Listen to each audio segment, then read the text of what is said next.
Hey there guys, and welcome back to me because I've been gone for such a long time, and I am sorry about that, but I needed a break. I've been really busy with my company, the other company I work for. I've been getting into crypto more as well. It just didn't feel like the right time either, but I am back for at least this video because I did want to give you guys something, and I did feel like I owed you guys at least a video here, right? So what we're going to talk about today really is we're just going to reflect on, a lot of the stock picks that I've picked, ones that have done, very bad, ones that have done very good, and, some in between there. Of course, a lot of the stocks that I had been communicating that I'm buying, I'm still holding. Right, obviously the big ones, Heat, MVMD, CMC, I am still, holding about half, and those are the main ones that have been doing badly, right? Fuel cell energy as well. We're kind of out of that green energy wave. And of course, the entire market has crashed heavily, right? It's not just small caps now. It's also large caps, but it's something we could have seen coming, right? Just because, small caps, they usually, lead the trend a little bit, right? So, we saw small caps crash, and a few months later we started to see large cap stocks come down heavily as well, right? Of course, those are the picks that have done really badly, right? Is a lot of my small cap stocks, but then for example, Oxy, Tesla, those are stocks that have done really well. We were talking about Oxy at $9 and it went up to 60, right? But I just want to kind of reflect on all my stocks, tell you guys what I've been doing, what I've been up to, let you know about any new trades which I've been making, and to be honest, it's close to zero, right? And then just talk a little bit about the market in general as well. So let's go through the stocks that have done really badly first, and just kind of reflect on those and see where we're at, right? MVMD, we'll start there, right? Obviously, very, very heavily down from, where I was buying heavily, which was around that, 60, 70 cent mark there. And, when we originally bought this stock before the big pump to $2, we were in there at around, the 0.3s, 0.4s, right? And, then there was the bullish sentiment on the stock. We had a huge rally, up to that $2, back down to around that $1. And really that's where I thought it was a good time to buy. Why? Well, because, the CEO was so bullish as well. We heard commercialization within the next 6 months. That was about 2 years ago now. And the narrative was great there, right? And it was really one which I thought, okay, we're going to see commercialization, brand new product coming to market, something, that the people really need, in, portable vaccines with the cold chain, in, better administration of certain drugs, and really getting into some of that insulin work, etc., which I really thought that we would be somewhere there at this point, right?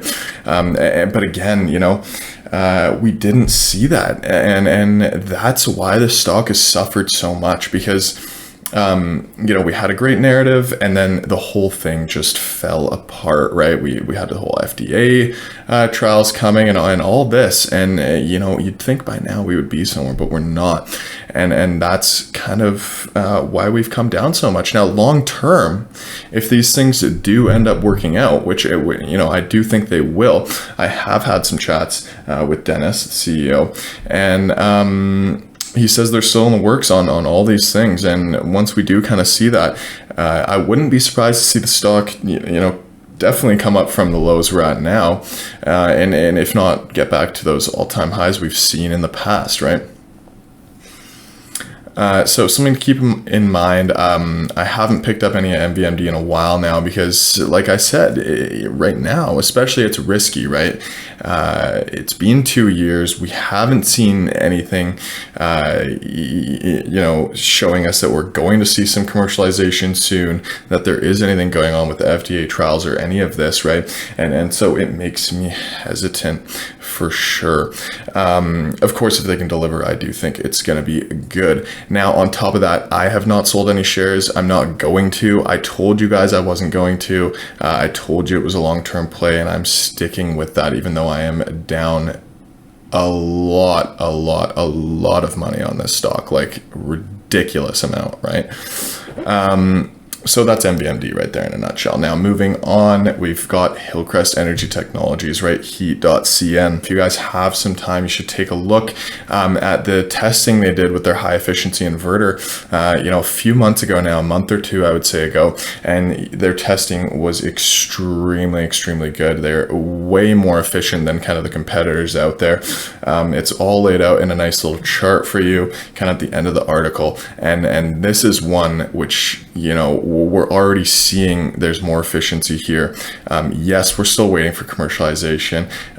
Yes, we're still waiting to see, if they can make it there, because this is exactly kind of the same thing we saw with MVMD, right? Great narrative, good product, and no execution, right?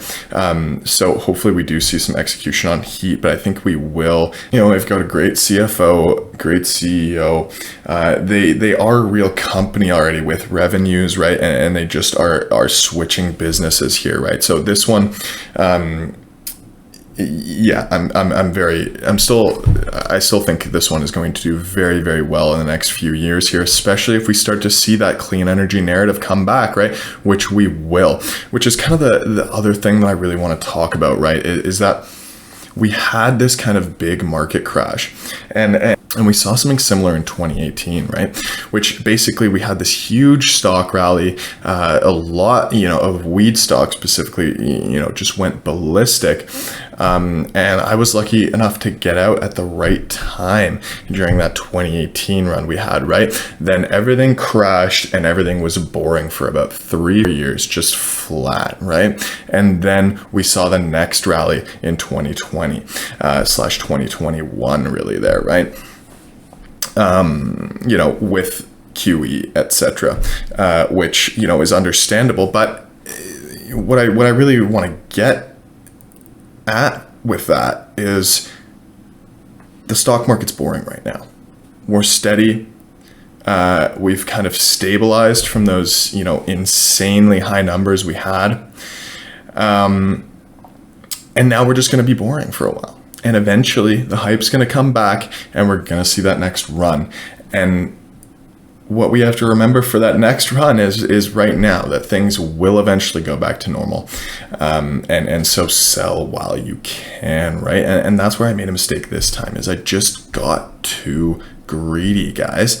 Back in 2018, I wasn't that greedy. And I just got out, but I had a lot more money invested at this time around, and the gains just got to me. And there was a time when I said, okay, I'm just going to sell my whole portfolio, and FSell was at like $28, right? And I'm like, all right, I'm going to sell everything. And I was going to, because I was going to go on holiday with my girlfriend, and I actually went and brought my laptop with me. That's when I filmed, at my girlfriend's house. And I shouldn't have done that. I just should have sold right before I left. And that was the original plan. And I didn't, and because I got too greedy and I thought, okay, well, the stocks are just going to keep going up. But of course they didn't, right? And that's where I really messed up. And then we were coming down and I'm like, oh, it's gonna reverse at some point. It's gonna reverse at some point, but it didn't, right? The narrative just got worse and worse, and here we are now. But again, that does not mean things aren't going to get better. Of course, and going back to Heat, right? I have been adding to my Heat position as well. That's one of the few positions that I have been adding to. I also bought Netflix the other week at about $180. Whether I hold that much longer, I'm not sure about yet. But if we do see a little bit more of a rally, I think I'll definitely sell there, because we'll probably come back down, just like with everything else, right? Like I said, the market's boring. Sure, we get some ups, some downs, but we're going to stay relatively flat here, in my opinion, for the next little while, and by that I mean probably the next year or two. Now, taking a look at CMC, again, this one is so similar to MVMD, right? And again, this is why people say small caps are so risky, and you really have to, take profits when you can, first of all, and second of all, if you are looking for that home run, make sure you're buying kind of at the right time, where, and that's when I started this YouTube channel, we were kind of at that right time where I was saying like, oh, best stocks to buy now, right? Because I knew the market was going to rally heavily with the QE coming in, Fed's buying stocks up and all this. And so it was easy making money then, right? And really where I just screwed up there was just getting way too greedy, right? And not selling when I had the chance to. But it's not all bad. We had Oxy been doing extremely well, rallying hard, right? Again, I talked about this one originally at $9, then again at $20, then again at $30, and now we're at 60, and where we go from here is kind of hard to say, right? If oil prices come back down, we start to see less inflation. That could mean we start to see Oxy come back down too. Tesla's another one, right? Which has done really well for us as well. And these are, big stocks, which are definitely good to hold for the long term, but, being up on them as well, feel free to sell some of your position. Oxy, that's the 3X right there.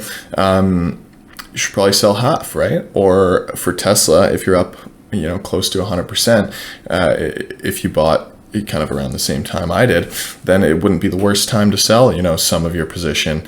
Of course, Tesla, I do think, could continue to do well as well moving forward.